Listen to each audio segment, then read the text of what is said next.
cold hand wrapped itself around my right leg. Then I woke up and looked down, but I saw no hand. The lady facing me gently raised her head from the book she was reading and asked me if I was okay. Of course, I told her what any sane person would say. I'm fine. It was probably just some mind trick. But instead of agreeing with me, she sat forward in her seat and said, "It's not a mind trick, child. It's the train."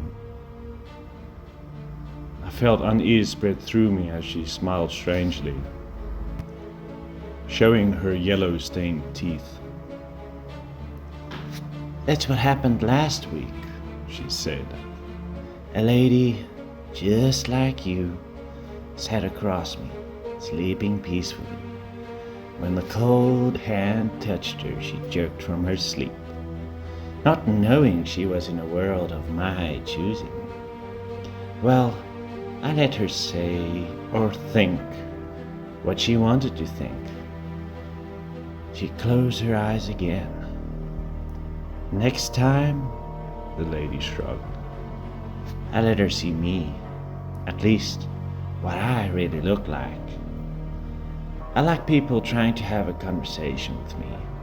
I'm always here on this train, seated on this exact spot, and those I allow to see me, well, what can I say? They always have an unexpected experience. Life has become so damn predictable, don't you see?" She was only messing with me. It's what I believed, for she looked too simple to be taken that seriously. However, she had succeeded in spooking me, which is clearly what she wanted to do. Wanting our interaction to end, I smiled at her and looked away. She returned my smile and stared at me until I looked at her again. My eyes moved to the book on her lap. It was large and old, with the design of a skull on it. I could swear that skull wasn't there the first time I looked at that book. But now that I saw it, I thought it to be one of those things that I missed when I stepped onto the train to sit here. The empty skull sockets were locked on me, staring at me, seeing me, and honestly, I felt a bit disturbed. But I convinced myself that I was only being silly. It was just one of those designs made by a nameless artist. The skull smiled. I rubbed my eyes and stared at the book again, but the skull was no longer there. A strange mystery woman was staring at me. "You slept again, didn't you?" she asked. I stared at her awkwardly. I don't want no trouble. I looked back, hoping to find a better place to sit, so I wouldn't have this freak of a woman staring at me. But she only grinned and said, "There are no better seats, so either you stay with me, or you stay with the rest." I'll take my chances, even though I have no idea what she's talking about. So I stood and moved to a totally vacant seat. I looked out the window as we moved past buildings, past the sea. The sea? And now we were moving through a cemetery. Still looking through the window and wondering why the train would pass a cemetery, I saw a skeleton standing above a grave. I noticed that it had become unnaturally dark outside, and suddenly the lights on the train seemed duller than before. I saw more skeletons standing still on graves.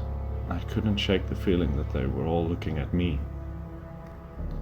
I believed this when one raised its white, bony hand and waved. That wave sent me back. And although I rubbed my eyes a few more times, just as I moved away from the window, total darkness fell outside, leaving me with only my own reflection on the glass. I drew closer, because I saw the faint outline of what looked like someone standing right behind me in white. I turned to look, and there behind me someone was standing in a white gown. Only the person didn't have a head. I scrambled in shock and shrieked, horrified when I heard a high cackle coming from that headless being. "Who is disturbing me now?" asked the voice of the lady before me. And when I looked up, it was a skeleton holding a book. "Oh, it's you. I told you not to change seats." That was probably the true form of my mystery lady. Murmurs came all around the train, and then there was that hand. Just a hand, not attached to an arm. And it was on the seat next to mine. "You shouldn't have changed seats," said the hand. "What should we do with you?" The skeleton that must have been the mystery lady said, "Spare her. She won't dare doubt us. The skeletons outside have seen her, and they may want her. Let's allow the train to pass. Don't stop it. I'm very sure she would learn." "Oh, I was so going to learn. But should I live through this, I will do things differently. Please don't kill me," I was begging. There was no place to run. A pair of eyes were looking at me from the chair facing me. The seat had eyes, and peering from the seat was a baby skeleton with the darkest eye sockets. I was scared my voice was going to give out. Suddenly, the train stopped, and I woke up to see the strange lady, now human, sitting before me reading a red book with a title written by an actual author I knew. And there were humans like me on the train, alive. All were heading to their various businesses with their fancy work suits and smartphones. What had just happened? "You might want to convince yourself that it was just a dream," the mystery lady said to me and lowered her book. "But it's what happens if you don't leave this train. You're more than welcome to stay, of course. I, for one, could do with the company." She raised her book and I looked at it to see that there was no title or author, and the skull was back. I stared at it transfixed as it started moving on the cover.